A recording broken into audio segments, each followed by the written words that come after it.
Did Adam Rose poop on anybody's party? We have our first second round match of the Dusty Rhodes Tag Team Classic, and William Regal would drop a major bombshell when it pertains to the next NXT takeover. Just what exactly happened? Well, we're going to talk about it on this week's NXT review. Hey YouTube, are you ready for your hot tag? Good, because it's time to work. What's up, boys and girls? This is Lance White, and you are watching WGS-TV.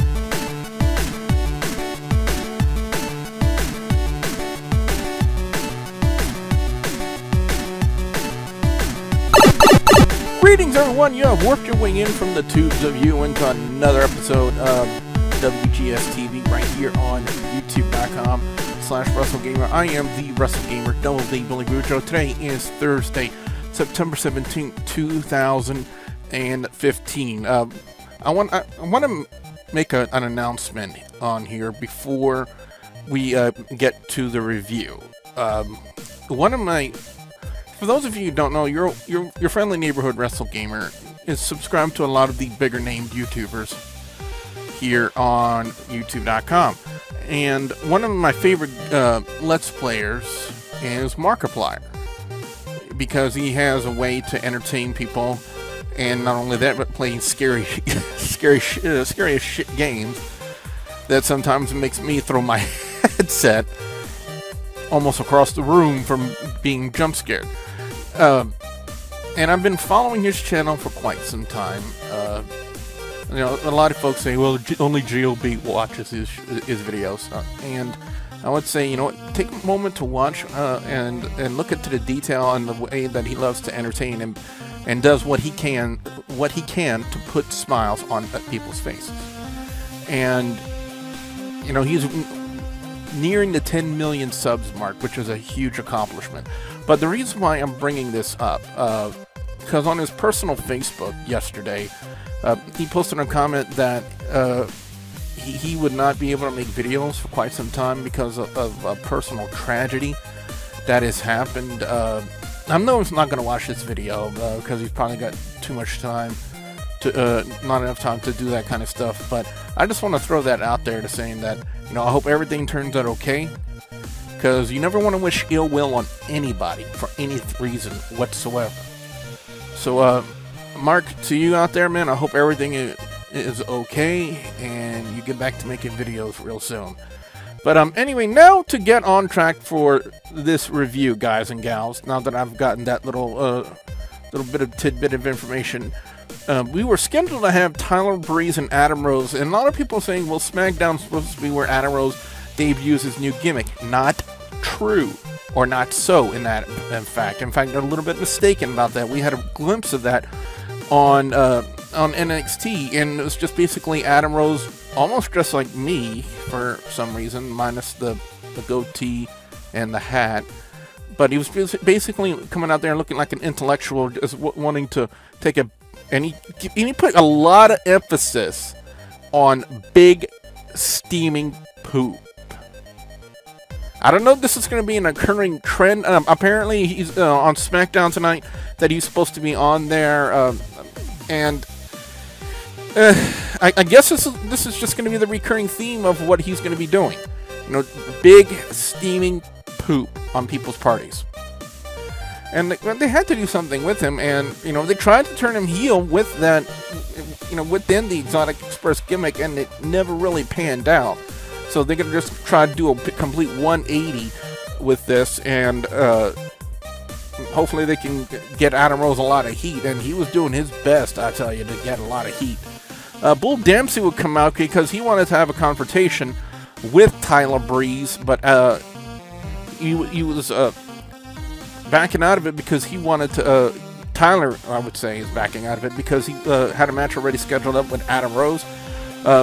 Bull Dempsey politely asked Rose if he could step out so he could handle his business with Tyler. Rose would say, no, I have my own business, and after I'm done pooping on his party, I'm going to take a big steaming poop on your party.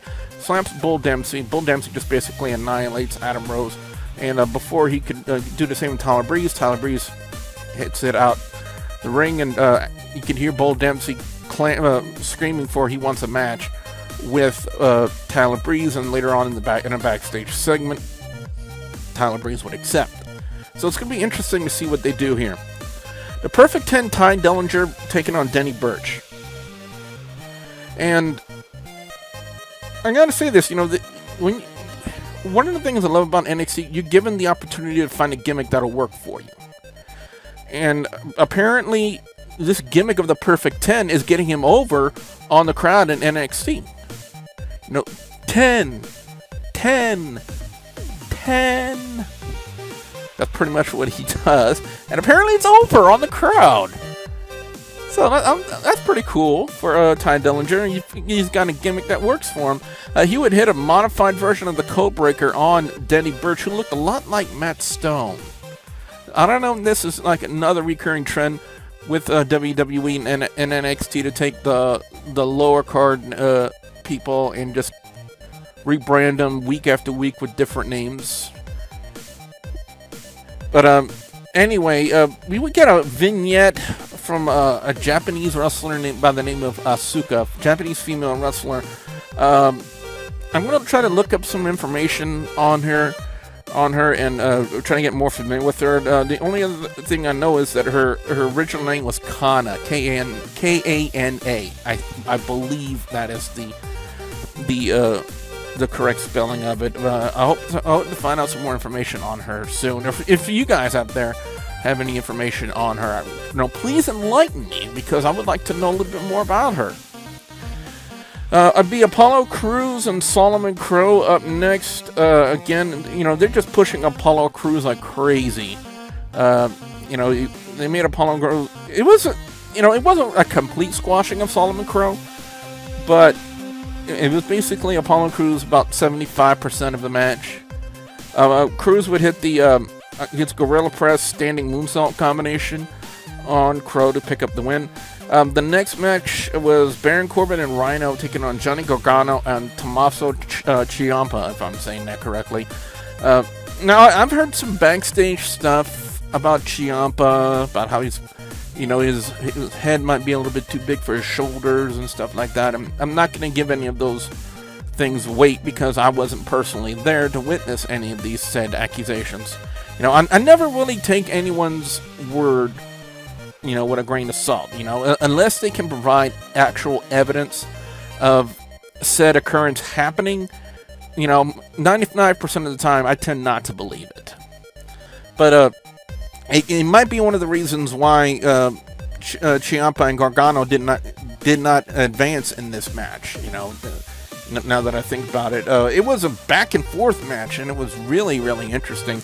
Corbin would end up hitting the End of Days on Gargano to pick up the win. So Baron Corbin and Rhyno advanced to the Final Four in the Dusty Rhodes Classic Tag Team Tournament. So, like I said, I'm not gonna say that the incident that's been going around the internet involving Ciampa and getting a little bit too big for his britches, it had anything to do with the reason why they didn't go over in this match. But I would like for them to stay in NXT, because they are extremely talented, and I really would like to see more of them. Finally, Bayley would make her big-time return, and of course she's got, I don't know her name, but she's like the world's biggest Bayley fan, and she got to experience going around the ring with her, and, for a kid, that's a huge treat, a memory that, they're always cherished, and, in fact, that she did that, it gives me, points for me, because of the fact that, she's willing to put a smile on a kid like that, so... kudos to you, Bayley, for doing something like that. Would take on Sarah Dobson. That name does ring a bell, Sarah Dobson. Even Corey Graves was making mention of it, but I really don't know her very well. But Bayley would end up hitting the Bayley to belly on Dobson, and then Sasha Banks would come out and would look like almost an emotional promo. Because at one point, she looked like she was choking up because of the fact that, if you guys have not seen Bayley and Sasha Banks, some NXT TakeOver Brooklyn, take the time to go and watch it. because some of the things they said about it want to be one of the best matches for women's wrestling for 2015. They were not exaggerating that whatsoever. And now the bombshell that William Regal dropped, that the upcoming NXT TakeOver, the Women's Championship match between Sasha Banks and Bayley, had two major stipulations. One, that this was going to be the main event for NXT TakeOver in October. The NXT women's wrestlers, and you notice how I called them women's wrestlers and not divas, because I think that would be a derogatory term for to call them that. But the women's wrestlers of NXT get the opportunity to headline an NXT TakeOver show. And not only that, it's going to be a 30-minute, now he called it Iron Man match, but I don't think you could really give it that term, you know, and it's something the crowd said, Iron Woman match, and I'm going to agree with them on that one. You know, it's better to call them Iron Woman, an Iron Woman match. So that's going to be really interesting to see in itself, guys, coming up for the next NXT TakeOver.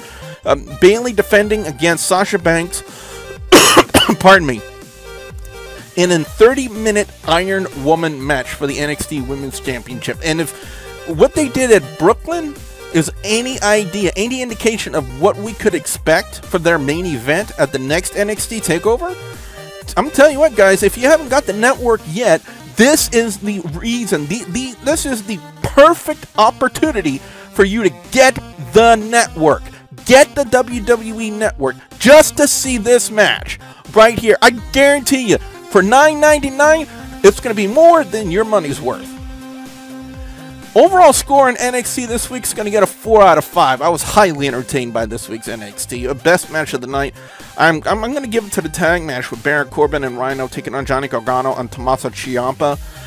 With Bayley and Sarah Dobson as an honorable mention, being right up there with them. And honestly, I don't have a worse match of the night because there was really no bad matches throughout this entire show. So I'm going to leave it at that. So what I want to know from you guys out there, the viewers and subscribers, your thoughts on NXT this week. What are your overall scores? What are your picks for best and worst match or segment of NXT this week? I definitely want to know what you guys out there have to say. Be sure to put your comments in the comments section below. Don't forget to like and subscribe. Don't forget to check me out on social media, on Facebook, on Twitter, on Instagram. You can also ask me questions. Links will be provided in the description box below. And guys, as always, I will have a couple of videos in the annotations at the end of this video for you guys to check out as well. So with that being said, guys and gals, I am the Wrestle Gamer, Double B Billy Bujo, saying we'll see ya at the next Warp Zone. I decided I give a thought to you. I shall join you, my instructor. I hope you enjoy it as much as I do. The Lucha Dragons taking on the Cosmic Wasteland on the kickoff show. Would that be worth watching? Maybe, because sometimes last time I saw Neville on a kickoff show, his